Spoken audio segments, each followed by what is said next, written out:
Video niya ako ito dyan. Mami, hindi ko 21. Kailan po yung order, wala pa. Pinapalo na po. Nagawa na po ba? Ako kaya. Ano siya yung ma'am? Parang ikaw na lang. Ano ka daw, kita lang okay ka yan. Sabi ka na. Sabi ka na.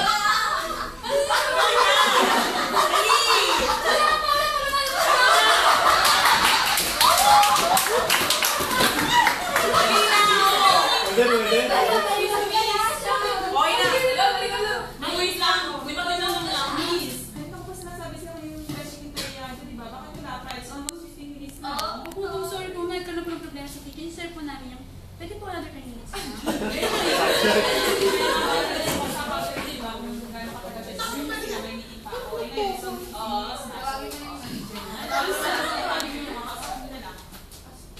Hindi po pwede magkantay pang sandali mo. Hindi, kasi may meeting ako, di ba?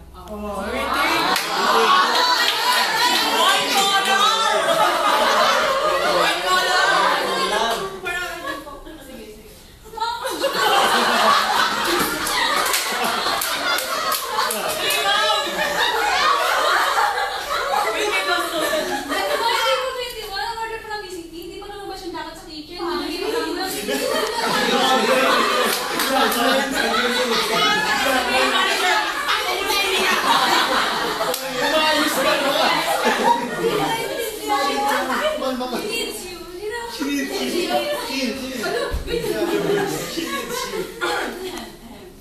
Ayos ma'am, good afternoon po.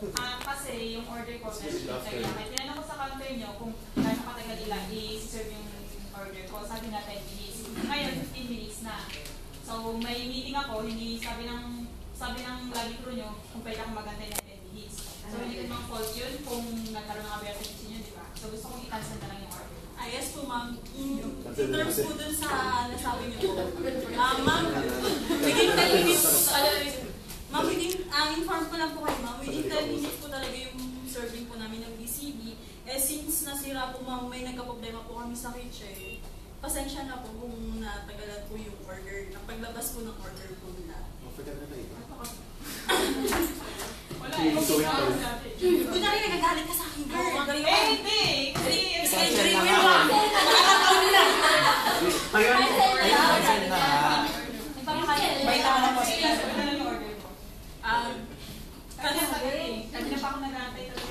Eh, kaso ayan na, palabas na yung pagkain. Kaso yun na talaga. Pero ayaw na talaga. Oo, yun. Tapos pinalabas na. Isi-serve na pero ayaw na talaga kasi. Ay, na-register na ni Ma'am. Siya rin nagluto. Ay, walk out eh.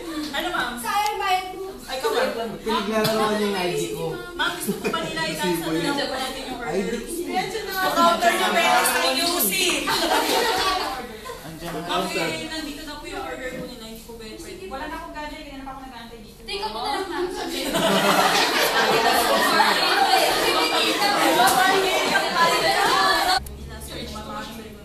Thank you po ma'am sa pasensya na lang po sa Convenience. Hindi na natin pwede i-insist na, nandito na po kasi yung pagkain. Ito po kasi yung in-order nyo eh. So, dahil meron din tayong fault, kailangan na natin sundin na yung gusto nyo mangyari. Cancel is cancel talaga. So, yun na yung ano.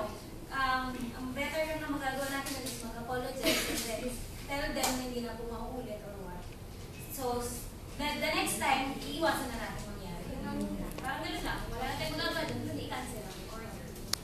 So, in addition with that, so tama nga yun, kasi nga si customer rin nagsabi na i-cancel natin, cancel na lang. So, ang kadis feel din ni Ma'am Grace na parang kasi Ma'am, kakancel na po natin, tapos we apologize with inconvenience, pwede natin siyang, ma-prevent. Una, di ba? Actually, hindi naman natin standard talaga, wala naman nakisa sa standard na kapag visit, sabihin natin sa customer, kung ilan yung serving time natin. Kahit na 8 minutes cooking time siya, kaya. Actually, kaya talaga. Okay? Lalo na kung may backup tayo. Una yun, ibig sabihin, wala kayong backup sa store. Kaya nangyari siya. Okay? Tapos, kasi sila counter, sila yung project, sila yung